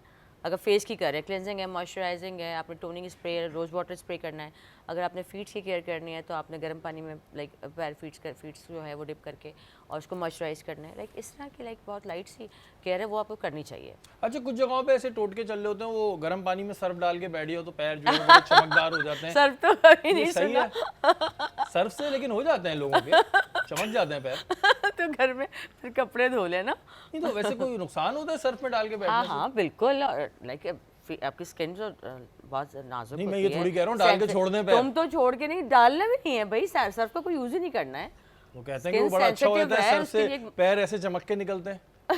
मैंने देखा है, मैं क्यों झूठ बोलूँ, मैंने देखा है तो बता रहा हूँ आपसे, एक सवाल पूछा मैंने। नहीं, मेरे पास ऐसा कोई भी टिप नहीं है कि मैं कहूँ कि सर्फ में आप पैर डिप कर लें। नो। अच्छा, ये जो जाली प्रोडक्ट्स इस वक्त मार्केट में आ रही हैं, आपके ख्याल से कितने सैलून यूज़ कर रहे हैं? मैं ये नहीं बोल रहा कि सारे यूज़ कर रहे हैं, लेकिन वो जो सस्ता बता रहे होते हैं कि जी 600 रुपये में फेशियल करा लो, तो फिर वो यही क्रीम यूज़ कर रहे ऑफ होते हैं। कोर्स यही आपके बजट में आ ही नहीं सकता। अगर कोई अच्छा प्रोडक्ट लिया हुआ है तो आपके बजट में नहीं आ सकता कि आप 600 का जो है वो फेशियल कर रहे हैं। वैसे अभी क्या पैसे चल रहे हैं, अगर एक अच्छी जगह से फेशियल कराएं तो क्या पैसे चल रहे हैं? नॉर्मल फेशियल की बात कर रहा हूँ, हाइड्रा की नहीं कर रहा अभी मैं। हाँ, मिनिमम 3000 से स्टार्ट होता होगा। मिनिमम? हाँ, मिनिमम। फिर 4, 5, 6, 8 प्रोडक्ट पे है कि वो पूछते हैं कि आपको कौन से प्रोडक्ट करवानी है, तो कौन सा फेशियल लेना चाह रहे हैं, तो लोगों को बड़ी नॉलेज भी है, अवेयरनेस भी है, तो वो वही फेशियल करवाना पसंद अब करते जो आज जो दोनों मेहमान हमारे पास बैठे हुए ना, इनके बजट्स बहुत हाई होते हैं। मतलब डेंटिस्ट के पास जाएं तो इनके भी बड़े बजट होते हैं, और ये बताइए 3000 मिनिमम, 3000। अच्छा अली भाई, हमारे यहाँ जो होती है ना, घर में बहुत सारे टोटके होते हैं। अगर आपके दांत में दर्द है तो एक नीली गोली रख लें, अच्छा उसके अलावा लौंग रख लें, ये बातें बड़ी होती हैं। ये सब डॉक्टर भी है ना हमारे यहाँ, तो पाकिस्तान में जिससे पूछो वो डॉक्टर है। आप किसी से बोल दें मेरी कमर में दर्द है, कोई ना कोई नुस्खा बता देगा। ये जो सेल्फ मेडिकेशन होती है या ये टोटके होते हैं, ये करामत होते हैं? अच्छा, अगर नीली वाली गोली से आपको एलर्जी निकल आई और आपको पता ना हुआ, तो वो करामत की जगह आप डायरेक्ट आईसीयू पहुँचेंगे, क्योंकि एलर्जिक रिएक्शन इतना ख़तरनाक होता है शहरी भाई कि आपकी सांस की नाली बंद हो सकती है। सांस बंद हो सकती है? सांस की नाली बंद हो सकती है, क्योंकि जो म्यूकस मेम्ब्रेन, जो ये सारा, या आप नीली गोली का साइड इफेक्ट बता रहे हैं? मैं नीली गोली का साइड इफेक्ट नहीं बता रहा। अगर नीली गोली से किसी पेशेंट को एलर्जी निकली और उसको एलर्जी निकली, हाँ, और मतलब पता ना हो कि ये नीली गोली, वो चले गया हाँ, फार्मेसी में जाके, उसने उसने तो कहा दे कि देनी मुझे है। दांत की दर्द की गोली उसने दे दो, फौरन उसने पकड़ा दे देनी दी। है। और अगर उसको पता ना हुआ कि इस गोली के फार्मूले से उसको एलर्जी निकल आई, तो वो डायरेक्ट सीधा जाएगा आईसीयू में, अगर टाइमली एंटी एलर्जिक ना खाई जाए। शहरी भाई, ये इतनी ख़तरनाक चीज़ होती है एलर्जी। और सांस की नाली बंद हो जाती है, तमाम म्यूकस मेम्ब्रेन मुंह से लेके, एक तो आपकी जो पूरी जिस्म है वो लाल हो जाता है। फिर आपकी सांस जब बंद होना शुरू होती है, तो फिर अगर आपको उस वक्त इमरजेंसी ट्रीटमेंट ना मिले या फिर फ़ौरन से उसका आपको एंटी एलर्जिक ना मिले, तो यू कैन ईजीली गो, आप कोलैप्स कर सकते हैं। तो एक तो यह है कि सेल्फ मेडिकेशन इसलिए बना है। दूसरी, किसी भी चीज़ की ज़्यादती गलत है। अब अगर हम कोई एक गोली रेगुलर लेना शुरू कर देंगे, तो एक टाइम आएगा कि रेजिस्टेंस पैदा हो जाएगी बॉडी में, वो असर नहीं करेगी। डेफिनेटली। तो किसी भी चीज़, तो इसीलिए कहा गया है कि आपने टाइमली, मैंने जैसे बताया था पहले भी अपने शुरू में, कि आपने टाइमली डेंटिस्ट के पास जाना है। और देखें, मैं आपको थोड़ा सा लॉजिक समझा देता हूँ। जब दांत में कोई कीड़ा लगता है छोटा सा, तो हम अगर उसको उसी वक्त साफ़ करवा के सीलेंट लगवा दें, बंद कर दें, तो वो आगे प्रोग्रेस नहीं करेगा। वो आगे प्रोग्रेस करता है, फिर जाता है फिलिंग की तरफ, फिलिंग से जाता है रूट कैनाल की तरफ। रूट कैनाल का नाम सुन के हम वैसे ही कान बंद कर लेते हैं कि पता नहीं ये क्या चीज़ है, इसमें इतना बड़ा इंजेक्शन डेंटिस्ट निकालता है, लगाता है, 4 से 5 विजिट्स होते हैं, फिर उसके पैसे बहुत होते हैं, फिर उसके ऊपर जो कैप लगता है उसके पैसे ज़्यादा होते हैं। अगर रूट कैनाल से भी चीज़ आगे निकल जाए, तो फिर वो दान निकलवाने की तरफ जाता है। अब दान निकलवाने की तरफ चले गया, तो मैंने अभी बताया था कि जैसे दान निकलता है तो फिर आसपास वाले दान मूव होते हैं, तो उससे बचने के लिए हमें ब्रिज लगाना पड़ता है या इम्प्लांट करना पड़ता है। अब इम्प्लांट का ये है कि इम्प्लांट इतनी एक्सपेंसिव चीज़ है, लेकिन एक्सपेंस अगर आप फ़ायदा देखें तो वो प्राइस उसके लिए कुछ भी नहीं है जितनी वो एक फ़ायदेमंद चीज़ है, क्योंकि उसमें एक जड़ भी लग रही है, वो हड्डी के अंदर जा रहा है, जैसे खुदा ने एक चीज़। और मैं आपको बताऊँ, इस्लामी तौर पे भी इम्प्लांट ज़्यादा करीब है हमारे असली दांत के, क्योंकि उसमें खुदा ने ये कहा है कि मैं जब आपको उठाऊंगा तो मैं आपको अपने असल रूप में उठाऊंगा। तो उसमें जड़ भी है, उसके ऊपर कैप भी है, और जिस तरीके से हमारा नेचुरल दांत फोर्सेस बर्दाश्त करता है इम्प्लांट में, उस तरीके से। अब ब्रिज में ये होता है, जैसे कि पुराने ज़माने में, बल्कि अभी तक, जो लोग फाइनेंसेस बर्दाश्त नहीं कर सकते, वो ब्रिज की तरफ इसलिए जाते हैं क्योंकि ये एक थोड़ी सी सस्ती चीज़ है। लेकिन उसका नुकसान ये है कि उसमें आसपास वाले दांतों को हम ट्रिम करते हैं, उस पर कवर लगता है, बीच में दान लगता है। अब हमें एक दान लगाने के लिए 2 साबुत दांतों को तराशना पड़ता है, और उस तराशने में उसकी सेंसिटिविटी बढ़ जाती है। अच्छा, कि डेंटल फ़ी इतनी महंगी क्यों होती है? रीज़न क्या है? क्योंकि आप डॉक्टर, आपको ज़्यादा पता होगा। डेंटल फ़ी के बारे में लोग कहते हैं जी बहुत महंगी होती है, इस वजह से हम कम चक्कर लगाते हैं। तो ये वैसे क्यों महंगी है? लेकिन सबसे पहली बात यह कि इसकी पढ़ाई महंगी है। पढ़ाई महंगी है, सबसे पहला रीज़न ये है। ठीक है। मैं इस वक्त जो कोर्स कर रहा हूँ वो 2.5 करोड़ का है, ओके। जिसमें सिर्फ 60 दिन जाना है अपने साल में। तो अब ये इम्प्लांट का कोर्स चल रहा है अमेरिका से, तो अब 2.5 करोड़ का कोर्स है और ये बड़ा इकोनॉमिकल, इससे बड़े महंगे कोर्सेज भी हैं। ओके। अच्छा, अब इनिशियल एजुकेशन भी इतनी महंगी है आजकल। अगर आप नॉर्मल BDS करेंगे यानी बैचलर्स ऑफ डेंटल सर्जरी जो पाकिस्तान में होता है, तो इस वक्त सबसे जो आप समझ लें कि जो सबसे सस्ती यूनिवर्सिटी है वो भी कम से कम 50 लाख उसका खर्चा है। एक तो BDS अब आप सोचें कि पाकिस्तान में इस वक्त मैं आपको बता रहा हूँ कि इतनी डेंटिस्ट्री में बेरोज़गारी है शहरी भाई। मैं प्रिविलेज था, अम्मी अब्बू की दुआएं थी, शायद राइट टाइम पे BDS कर लिया अम्मी अब्बू की दुआओं से, और उन्होंने शफ़क़त का हाथ मेरे पे रखा, फिर शायद मेहनत करना उन्होंने सिखाया। तो वो शायद वो टाइम एक ऐसा था। मैं आज के बच्चों के साथ अपने आप को कंपेयर नहीं करना चाहूँगा, क्योंकि आज के वक्त के बच्चे जो डेंटिस्ट बन रहे हैं उनको ज़्यादा मुश्किल, उनकी सैचुरेशन बहुत ज़्यादा हो गई। लेकिन यह है कि हिम्मत नहीं आनी चाहिए शहरी भाई। तो इसलिए एक तो ये वजह है, तो फ़ीस ज़्यादा है। दूसरी ये कि जब सामान साफ़ होके पेशेंट के सामने प्रेजेंट किया जाता है उस एम्बियंस में, अब मैं आपको ये बता रहा हूँ कि आपका ये सेट है, अगर हम इससे लाइटिंग हटा दें, तमाम चीज़ें हटा दें, तो सेट की रौनक ख़त्म हो जाएगी। तो इस तरीके से अगर हम क्लिनिक में एक एम्बियंस AC ऑन करते हैं, एक अच्छे फ्रेगनेंस ऑन करते हैं, अच्छा स्टाफ, साफ़ सुथरा स्टाफ, अब देखना भी ज़्यादा देर पड़ता है पेशेंट को। एग्जैक्टली। और उसके सामने जब पेशेंट के सामने 4 मरीज़ खड़े हों, तो एक वो पेशेंट वैसी एंजाइटी में आ जाता है। तो वो लोग प्रेजेंटेबल हों, उसके बाद सामान साफ़, ये बहुत इंपॉर्टेंट है शरीर। साफ़ सामान, ये जो पेशेंट डेंटिस्ट के पास नहीं जाता ना, उसकी एक वजह कराची में, स्पेशली कराची में, ये है कि जो हेपेटाइटिस B, C और HIV एड्स का जो एक खौफ जो बैठा हुआ है ना, जो हमारे आजकल, पहले तो ये था कि एजुकेटेड लोगों में ये था कि यार हम सामान साफ़, अब यानी कि अब आप समझ लें अंडर प्रिविलेज लोग भी, मुझे बहुत खुशी होती है वो आके चेक करते हैं कि सामान साफ़ है, पाउच से निकाला जा रहा है, अनस्टरलाइज सामान यूज़ हो रहा है, आके ऑटोक्लेव मशीन चेक करते हैं। जब सिंध हेल्थ केयर कमीशन वाले स्टाफ मेरे पास क्लिनिक में आते हैं, मैं अल्लाह का शुक्र अदा करता हूँ, या अल्लाह कि ऐसे अगर स्टेप्स होना शुरू हो जाएं तो बहुत अच्छा है। और वो बगैर किसी, और आप तो इस पर बहुत काम करते हैं शहरी भाई, बगैर किसी डिस्क्रिमिनेशन के, स्पेशली जब आरिफ अलवी साहब थे तो उस दौरान तो ये कुछ ज़्यादा एग्रेशन में होता था। खुद भी डेंटिस्ट है ना, तो खुद भी डेंटिस्ट है, एग्जैक्टली। तो ये जब होता है तो वो जो सामान की सफाई, ये बहुत इंपॉर्टेंट है। अगर आपने किसी मरीज़ का जिस पे हेपेटाइटिस B, C और HIV एड्स ये हुआ है और आपने किसी और मरीज़ पे सामान यूज़ कर लिया, तो वो ट्रांसमिट हो जाता है आराम से। दूसरी चीज़, हेपेटाइटिस C और HIV का कोई वैक्सीन नहीं है, हेपेटाइटिस B का फिर भी वैक्सीन है। यानी वैक्सीन आप बचपन में वैक्सीन जो करवाते हैं तो आप उसके खिलाफ एक डिफेंस आपकी तैयार हो जाती है बॉडी में, लेकिन C और HIV एड्स का है ही नहीं। तो ये चीज़ बहुत ज़्यादा इंपॉर्टेंट है, आपने देखना है कि सामान की सफाई। और तीसरी चीज़ शरीफ में मुस्तनद डॉक्टर, उसको भी आप बिल्कुल डिस्कस करेंगे कि डॉक्टर्स में कितने ओरिजिनल हैं, ये जो जाली वाले होते और हैं, मुस्तनद डॉक्टर और जिनकी डिग्री बाहर बोर्ड पे लगी हुई है, वो भी वेरीफाई। मैं आपको ये बता दूं कि हम जैसे मीडिया के लोग हैं, हम लोग हैं, हम ज़रा इस चीज़ को ना बड़ा वो फ़ायदा उठा लेते हैं। ठीक है, अब हम तो लोग हमें जानते हैं, या फिर अब थोड़े सीनियर हो जाते हैं, तो अब जैसे मेरी 5 ब्रांचेस हैं, ऐसे काफ़ी डॉक्टर्स हैं, एस्थेटिशियंस भी हैं, उन्होंने ब्रांचेस खोली हुई हैं अपनी। क्या वो डॉक्टर उस वक्त मौजूद है जिसकी डिग्री लगी हुई है बाहर या नहीं? ये बहुत इंपॉर्टेंट है शायद। बहुत सारे इंपॉर्टेंट ऐसे सवाल होते हैं, फिर बहुत सारे ऐसे हमें नज़र आते हैं जो जाली दान सांस बैठे हुए हैं, जो पता नहीं कभी चाइना का नाम ले रहे होते हैं, कभी कहीं का नाम ले रहे होते हैं, वो भी कितने नुकसानदेह होते हैं, वो भी हम जानेंगे। सहरी का दस्तरखान इस वक्त यहाँ पर लगा हुआ है और बड़ी ज़बरदस्त इन्होंने चिकन निहारी बनाई है, और अभी हम गेस्टों से ही पूछेंगे, लेकिन उससे पहले हमारे पास 2 और स्पेशल गेस्ट यहाँ पर मौजूद हैं। आप ये देख रहे हैं 2 प्यारे प्यारे छोटे बच्चे हैं जो इस वक्त फुल नींद में हो रहे हैं, क्योंकि बेचारे काफ़ी देर से आए हुए हैं। इनसे हम बात करेंगे। पहले अस्सलाम वालेकुम, क्या नाम है आपका?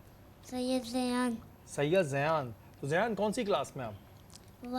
1 क्लास में। तो इतने सैड क्यों हैं आप, अभी इतना अफसरदा क्यों हो रहे हैं? नींद आ रही है? नींद नहीं आ रही? अच्छा, तो 1 क्लास में। तो आपने क्या सोचा भाई ज़यान में बड़ोगे ये बनूंगा? क्रिकेटर बनेंगे? अरे वाह। तो कौन सा क्रिकेटर पसंद है आपको ज़्यादा? बाबर आजम पसंद है। आजकल परफॉर्मेंस देने लगे तो बच्चों को वापस पसंद आने लगे। अच्छा, मुझे ज़यान ये बताएं कि आपके अब्बू खाने में क्या चीज़ अच्छी बनाते हैं?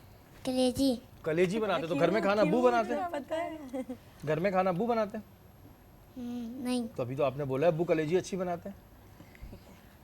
बहुत जब मेहमान आते हैं जब बनाते हैं। अच्छा, जब मेहमान आते हैं, जब घर में दावत होती है तो बेगम कहती हैं कि आप खाना बनाएं।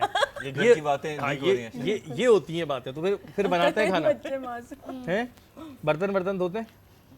बर्तन भी धो माशाल्लाह। सारे आज राज खुलेंगे। अच्छा मुझे ज़ैन ये बताएं कि आपको अपने स्कूल में सबसे अच्छी टीचर कौन सी लगती है? मिस इकरा मिस इकरा। क्या पढ़ाती हैं वो? क्या पढ़ाती हैं वो आपको? इंग्लिश और मैथ। इंग्लिश और मैथ्स पढ़ाती हैं, इसमें से अच्छी हैं, ज़्यादा नंबर देती हैं आपको? अच्छा अच्छा मुझे ये बताएं कि आपके कितने बहन भाई हैं? आपकी कितनी बहनें हैं? 2 2। उनमें से सबसे अच्छी कौन है? दोनों। नहीं एक का बताएं, ये तो आपको घर से सिखा के लाए होंगे कि मैं ये सवाल करता हूँ तो आपने ये बोलना है। अगर आप एक का बताएंगे तो आपको गिफ्ट मिलेगा। आयशा आयशा अच्छी लगती हैं, तो आयशा बड़ी है छोटी है? छोटी है। छोटी हैं तो बड़ी वाली क्या मारती हैं आपको? मारती हैं जी। अच्छा अब जरा उनसे बात करें, वो तो अभी से हंस रहे हैं। आप बताएं आपका नाम? सैयद अहमद।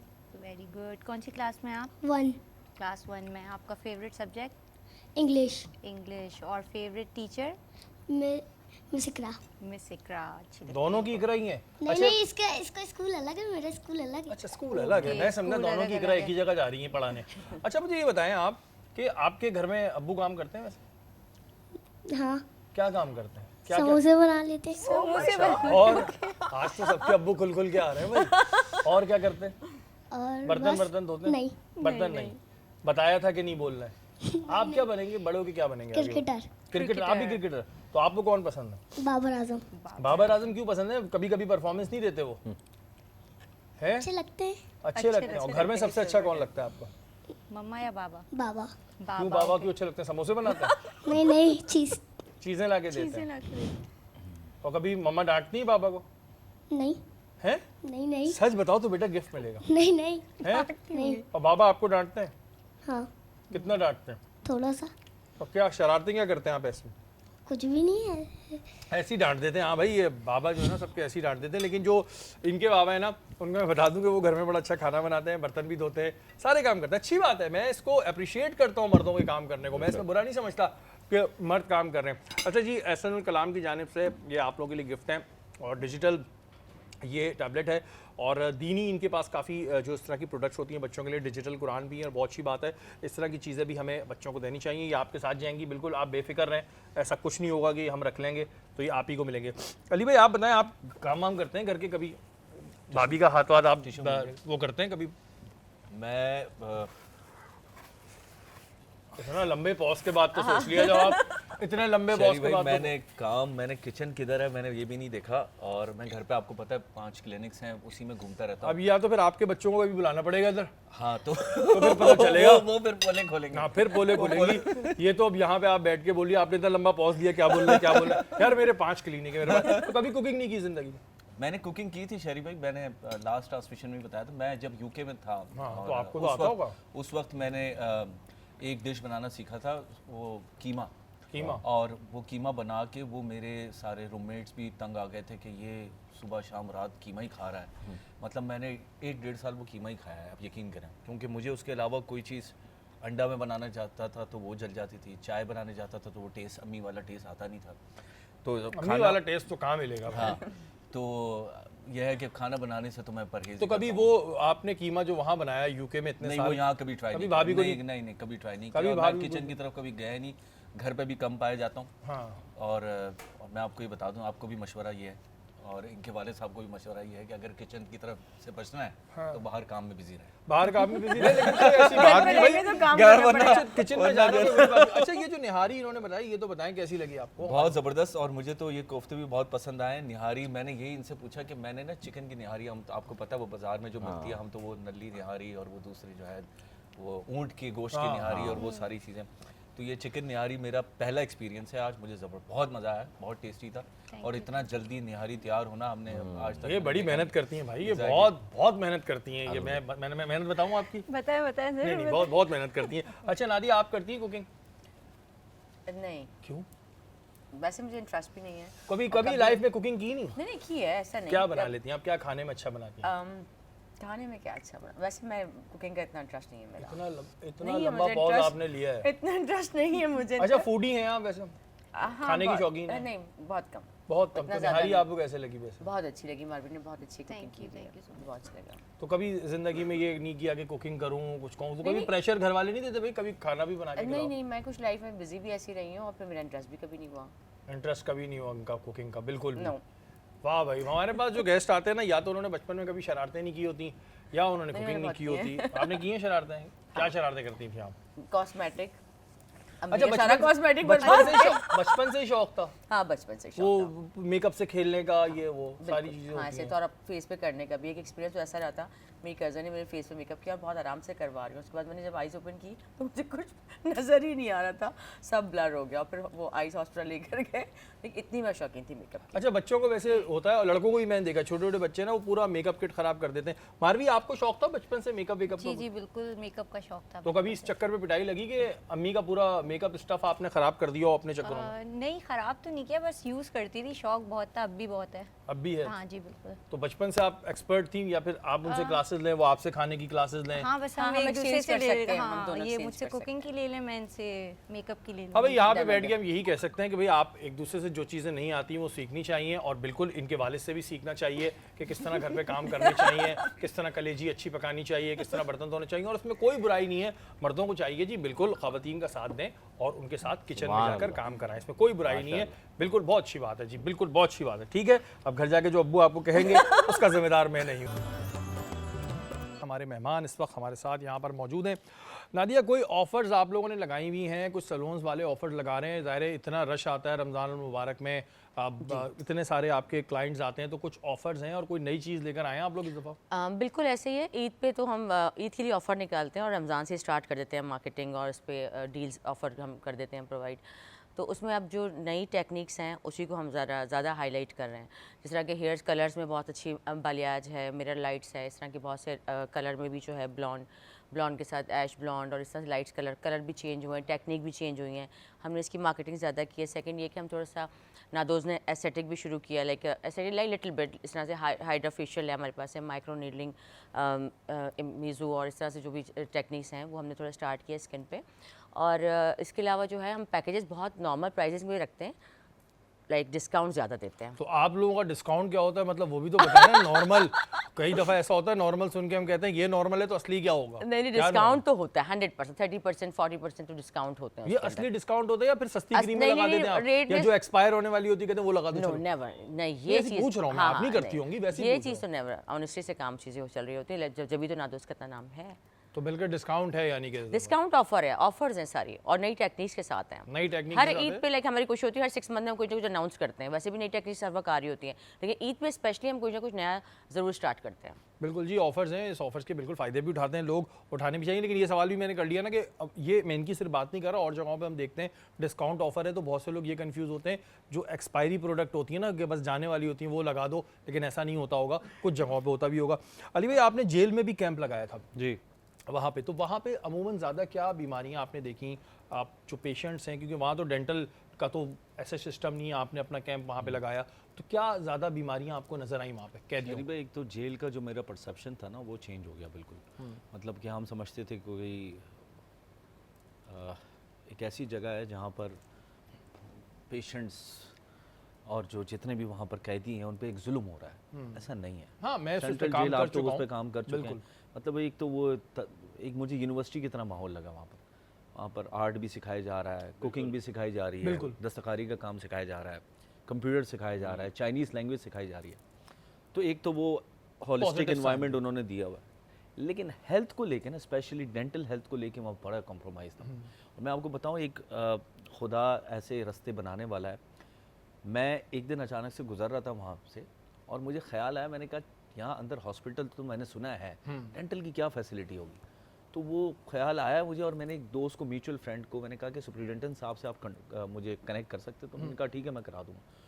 उनसे मेरी मुलाकात हुई, उन्होंने कहा हम काफ़ी महीनों से गवर्नमेंट को भी अप्रोच कर रहे थे और हम चाह रहे थे कि कोई प्राइवेट इदारा आके हमसे मिल ले, क्योंकि यहाँ मरीज़ों के दांतों के मसले बहुत हैं। बिल्कुल। और वो गवर्नमेंट हॉस्पिटल में जब जाते हैं तो फिर दूसरे कुछ इश्यूज़ भी हो जाते हैं, क्योंकि फिर वो यह है कि सेफ़ नहीं होता। दूसरा फिर यह है कि बीमारी और लगने का खदशा होता है। नहीं, एक तो दूसरी ये है कि लॉ एंड ऑर्डर भी सेफ़ नहीं होता। वो जो चाह रहे होते हैं कि वो कुछ हाई रिस्क जो प्रिजनर्स होते हैं वो नहीं चाहते कि वो एक्सपोज हो जाएं लोगों के साथ। दूसरा फिर उनकी बारी भी लेट आती है, तो इसलिए वो चाह रहे थे कोई प्राइवेट इदारा। तो जब हम अंदर गए तो जो सबसे मेन मसला ये था कि जो फर्स्ट एड जो प्रॉपर मिलनी चाहिए, यानी कि दांत का दर्द जो पेशेंट्स को हो रहा है अब एक तो गोलियां वो खा खा के गुजारा, तो दूसरा उस वक्त इलाज की फर्क या दांत निकलवाने का या रूट कैनाल का। लेकिन हमने ये दोनों चीज़ों से आगे बढ़ के जो दांत लगाना चाहते थे पेशेंट्स, उनको दांत भी लगाए फिक्स। लेबॉर्ट्री वालों को साथ लेके गया था मैं। और शरीफ में मैं एक चीज़ बताऊँ आपको, मैंने वहाँ का डेंटल यूनिट जो काम नहीं कर रहा था उसको फर्निश करवाया है। अपने साथ ऑटोक्लेव मशीन, जो B क्लास ऑटोक्लेव मशीन है सामान साफ़ करने की, वो अपने साथ अंदर लेके गया हूँ। सारा सामान अंदर जाके डोनेट कर कर आया हूँ। बस ये है कि और एक वादा और कर कर आया था कि मैं क्वार्टरली वहाँ पर डेंटिस्ट भेजूँगा ताकि वो फॉलो अप प्रॉपर कर सके। और हमारा प्लान इंशाल्लाह रमज़ान का ये, क्योंकि बाबरकत महीने से रमज़ान के अफ्तारी उनके साथ जाके करेंगे, और उसके साथ साथ मेरा ये प्लान था कि फॉलो अप हम रमज़ान के महीने में करेंगे। बहुत उनके भी ज़रूरी- 3 महीने अब बहुत ज़रूरी है, बहुत अच्छी चीज़ है, क्योंकि ज़ाहिर है वहाँ पर, क्योंकि जो अली भाई ने सोचा एक बड़ी बात है, क्योंकि मैं वहाँ पे बहुत काम कर चुका हूँ। हॉस्पिटल्स हैं लेकिन ज़ाहिर है डेंटल का हमारे यहाँ मसला है कि कोई इतना सीरियस नहीं लेता, जबकि ये एक बड़ा प्रॉब्लम है। अली भाई, मैंने आपसे ब्रेक से पहले एक बात भी की थी कि ये जो जाली दानसाज बैठे हैं इनका क्या करें, इन पर प्रोग्राम्स भी कर करके थक गए, अभी भी बहुत सारे बैठे हुए हैं। अब आवाम क्या सस्ते के चक्कर में पहुंच जाती है कि जो ट्रीटमेंट सपोज आप 1000 का करेंगे, मिसाल दे रहा हूँ, वो वहाँ 200 रुपये का हो रहा है। अब वो इसमें खुश हो जाते हैं यार हमारे 800 बच रहे हैं। ये कितने ज़्यादा खतरनाक है, और इनके कभी बिगड़े हुए केसेस आए हैं आपके पास, ये जो जाली डॉक्टर्स बैठे हैं दांतों के?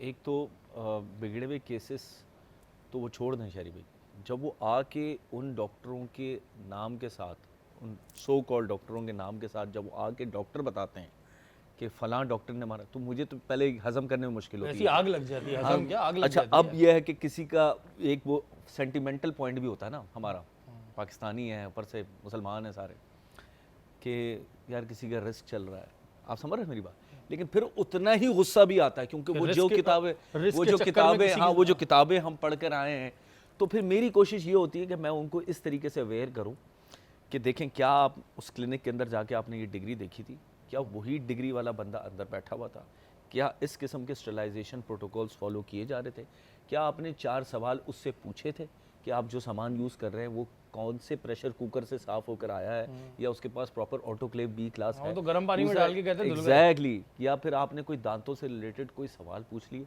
क्या ये पूछा उससे कि मुंह में दांत कितने हैं, हाँ, आपने ये सवाल पूछे? कहीं ये तो नहीं है कि वो बिल्कुल ही किसी बड़े डेंटिस्ट का कोई छोटा मोटा असिस्टेंट हो और वो पड़ोस में उसका क्लिनिक चला रहा हो, और वो क्लिनिक भी उसी डेंटिस्ट का हो। ये भी होता है शरीफ भाई, कि हमारे जैसे कुछ हम जो डॉक्टर्स हैं, हमारी भी गलतियाँ हैं कि हमने अपने असिस्टेंट्स को इतना खुली छूट दी हुई होती है कि वो हमारे अंदर ही ट्रेनिंग लेके सामने क्लिनिक खोल देते हैं, और हमारी ये जिम्मेदारी है उनको कि पकड़ हम के वो- टाइट करवाएं, उनको Exactly, बंद और करवाएं। नहीं, यहाँ तक शरीफ भाई हम अपना सर्टिफिकेट तक दे देते हैं। मैं कुछ ऐसे डेंटिस्ट को जानता हूँ जिन्होंने अपने सर्टिफिकेट्स पे असिस्टेंट्स को क्लिनिक खुलवाया। तो उसमें कमीशन रखते हैं ना, अरे अब कमीशन वो- लेते हैं अब वो। ये उनके बीच में और खुदा के बीच में, लेकिन ये तो ज़िंदगी के साथ खेलना है। तो आपने शरीफ भाई, जो आपने जितने ऑपरेशंस किए हैं उसमें थोड़ा सा ये है कि हमें ना गवर्नमेंट को इसमें थोड़ा सा रोल ज़्यादा प्ले करना पड़ेगा। गवर्नमेंट ही का बेसिक मीडिया के रोल साथ। है। देखिए, मेन रोल तो गवर्नमेंट का है ना, कि जब वो हमारे साथ चलने को राजी हो। Silk hair care commission, silk hair care commission कब तक करेगी ये चीज़? आपको कोई एक इतना बड़ा डेंटिस्ट्री, इतना बड़ा डिपार्टमेंट है, आप एक कोई ऐसा डिपार्टमेंट बना दें जो इस चीज़ को चेक करे, और उसमें कितने एरियाज हैं कराची कोर्ट में जाके वो टीम बना के अरे मसला ये है हम कि ज्वाइन जिनका- करने के लिए हाँ, तैयार अली हैं, भाई, वॉलंटरी मसला- ज्वाइन करने के लिए मसला तैयार ये है कि जिनका काम है इसको चेक करने का, उनसे तो ऐसे रिक्वेस्ट करनी पड़ती है जैसे कोई हमारा इंटरेस्ट हो। हम तो नहीं, तो पब्लिक अगर इंटरेस्ट की उनके बात कर दान रहे में हैं। दर्द होगा, आप यकीन करें, तो फिर पता चलेगा कि वो कि कितनी इसकी इम्पोर्टेंस है, या उनके किसी ख़ानदान वालों के अगर दान में दर्द होगा तो इसकी इम्पोर्टेंस का अंदाज। अब यकीन करें, 2-3 साल पहले मैं एक पेशेंट कर रहा था, मुझे PTCL पे किसी ने फ़ोन करके कहा, मैं फ़लाँ साहब बात कर रहा हूँ, मैं डायरेक्टर हूँ सिल्क हेयर केयर कमीशन का। मैंने कहा ठीक है, हम लोग सर्टिफिकेट देते हैं क्लिनिक्स पे। मैंने कहा शुक्र है अल्लाह का, 4 साल हो गए मेरे यहाँ क्लिनिक खोले हुए, आप लोग जाग गए। मेरे पास तो ना कभी किसी का फ़ोन आया है, ना कभी कुछ। तो ये चीज़ें ना, एक तो हमें मोटिवेट करना चाहिए ऐसे लोगों को कि अगर और कोई गवर्नमेंट को बिल्कुल इस चीज़ में इनिशिएटिव लेना चाहिए। मुझे अच्छी तरह याद है, हमने जाली डॉक्टर्स पे एक प्रोग्राम किया था, तो उस बंदे ने कहा जी मैंने कहा पहले तुम क्या काम करते थे? तो उसने कहा मैं गधा चलाता था। तो मैंने कहा ये फिर अब क्यों कर रहे हो? तो कह रहा है शौक तो सबको होता है ना डॉक्टर बनने का। और भाई शौक होता है तो उसके लिए पढ़ना पड़ता है, मेहनत करनी पड़ती है। चीटिंग से भी डॉक्टर बनोगे तो भी लोगों का बेड़ा गर्क करोगे। ऐसे भी कुछ होंगे जिन्होंने चीटिंग कर करके डिग्रियां ले ली होंगी, लेकिन एक मुस्तनद डॉक्टर, जो डॉक्टर अली ने कहा था कि एक मुस्तनद डॉक्टर बहुत ज़रूरी है, क्योंकि लोग दांतों को सीरियस नहीं लेते, इससे जान चली जाती है भाई। तो इसको बिल्कुल सीरियस लिया जाए।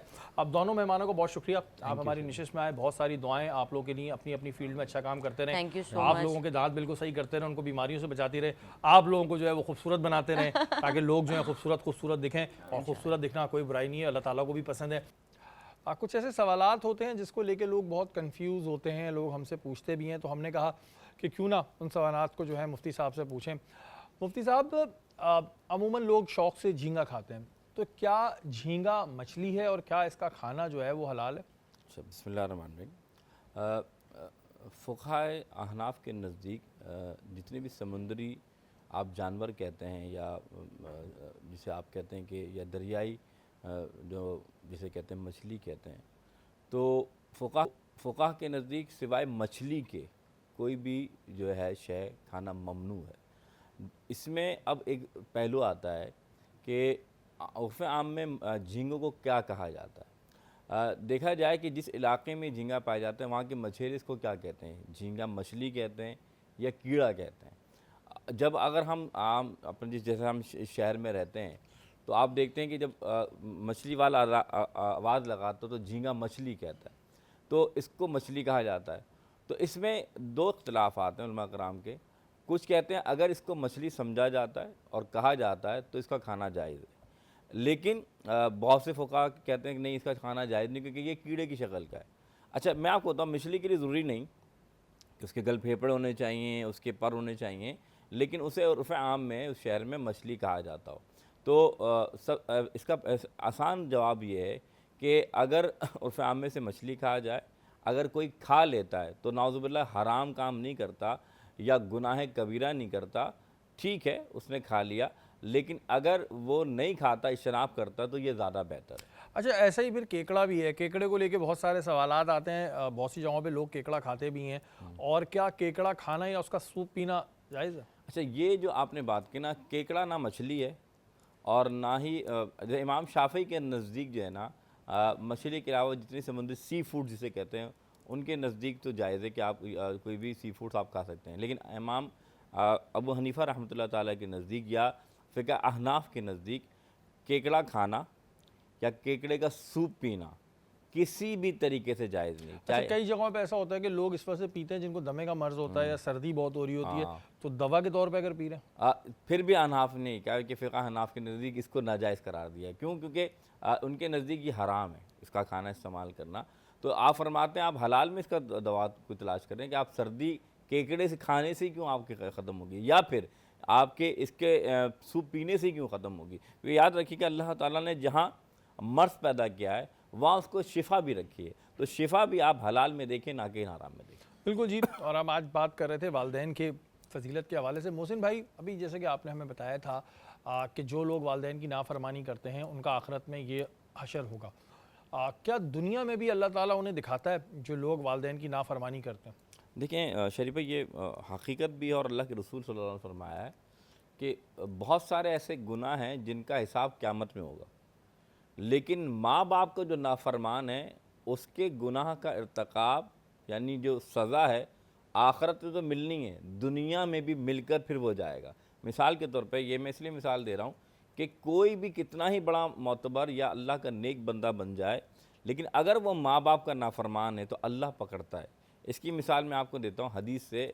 और एक सहाबी रसूल, तो उनका नाम था हज़रत अलक़मा रज़ियल्लाहु ताला अन्हु। उनके बारे में आता है कि जब उनका आखिरी वक्त आया तो अल्लाह ने आखिरी वक्त में उन पर करम कैसे किया, उनकी माँ बाप की वजह से किया, माँ की वजह से किया। लेकिन हुआ ये था कि जब आखिरी वक्त आया तो कलमा साहबा कराम पढ़ा थे, कलमा नहीं पढ़ पा रहे थे।